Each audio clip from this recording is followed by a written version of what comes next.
Hello, students. Professor Piggy here. Snout polished, hooves steady.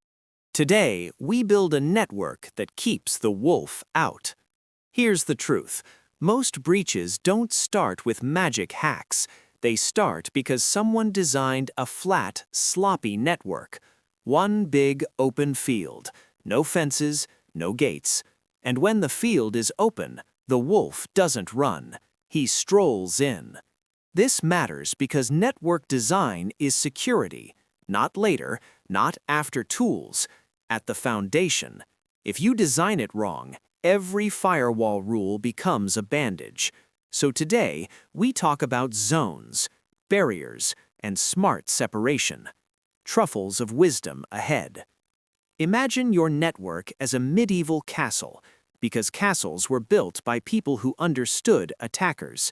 At the center is the keep. That's your intranet, your internal network. Employees, internal servers, sensitive data. The villagers live there. They trust each other. Outside the walls is the wild forest. That's the internet. The wolf lives there, along with worse things. You never connect the keep directly to the forest. That would be stupid and fatal. Instead, you build outer courtyards, controlled spaces, guarded gates. That is segmentation. An intranet is an internal network used by employees to communicate and share resources. An extranet is a portion of a network that allows limited access to external users. No humor here. These terms matter. Back to the castle. Between the forest and the keep, you place a market square. Guards everywhere. No sleeping inside. This is the screened subnet, also called a DMZ. Internet-facing servers go here. Web servers, mail servers, VPN servers. The wolf can shout into the market, but he can't reach the keep. The screened subnet is protected by firewalls. Many designs use two. One facing the internet, one facing the internal network. However, a single firewall with multiple interfaces can also create a screened subnet. Traffic is tightly controlled, allowed only where necessary. A screened subnet is a buffer zone between the internet and the internal network. It allows access to services while segmenting access to the internal network. Read that again in your head. That sentence is exam gold. Here's how the wolf gets confused. He attacks the web server. Fine, that server lives in the DMZ. He still can't touch the database because the internal firewall allows database traffic only from that web server on one port and nothing else. That's how you save your bacon. Now let's talk about disguises. Inside the castle, everyone wears private masks, private IP addresses. Outside the castle, only a few guards show their real faces, public IP addresses. This is network address translation. Network address translation translates private IP addresses to public IP addresses and back. A NAT gateway sits at the edge. It speaks to the internet. Your internal systems do not. The wolf sees the gateway, not the villagers. Port address translation is a common form of NAT that uses port numbers to track multiple connections. Benefits are simple: fewer public IPs, less exposure, smaller attack surface. But hear me clearly, NAT is not security. It is obfuscation. Useful, but not magic. NAT can interfere with IPsec because NAT modifies packet headers. IPsec can work through NAT, but only with proper mechanisms such as NAT traversal. Static NAT uses one-to-one mappings between private IP addresses and public IP addresses. Dynamic NAT uses a pool of public IP addresses shared across multiple systems. No jokes. Memorize the difference. Now let's get extreme. Sometimes you don't want fences. You want separation so absolute that even the wolf gets frustrated. That's physical isolation. An air gap is physical separation between networks with no direct connection. Literally, no cable, no wireless, no path.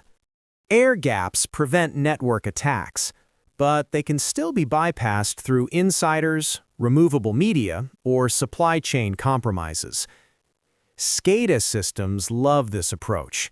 Power plants, water treatment facilities. Now let's zoom back inside the castle. Not every wall has to be stone. Some walls are lines on a map. That's logical segmentation. Routers use access control lists. Firewalls filter packets. Subnets divide address space. And switches do something clever. They lie. They pretend one physical network is many networks. That's a VLAN. A virtual local area network logically separates traffic on a physical switch. Departments, functions, traffic types. HR never hears IT gossip. Voice traffic doesn't fight with data traffic. East-west traffic stays controlled. East-west traffic is traffic between servers within a network. North-south traffic is traffic between clients and servers. Exams love that distinction. VLANs let you regroup users without moving cables. Today, project team. Tomorrow, normal operations. Clean, flexible, secure. Now let's talk about specialized guards. Network appliances exist to do one job well. Firewalls, proxies, unified threat management devices. A proxy server forwards client requests to external services. It can cache content, filter content, log activity. Think of it as a librarian. You don't go outside. The librarian fetches the book and remembers it for next time. A reverse proxy accepts requests from the Intranet and forwards them to internal servers. It hides the real target. It can cache content. It can load balance. It is commonly used to protect web applications and terminate SSL connections. That makes the wolf angry because he never sees the real target. Unified threat management appliances combine multiple security controls into a single device. Firewall, URL filtering, malware inspection, content inspection, DDoS mitigation.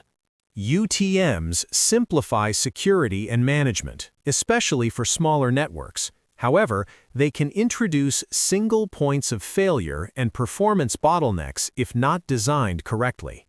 Finally, the most trusted hallway, the jump server. A jump server is a hardened system used to access devices in another security zone. Admins don't connect directly, they jump. One controlled entry point, locked down, monitored.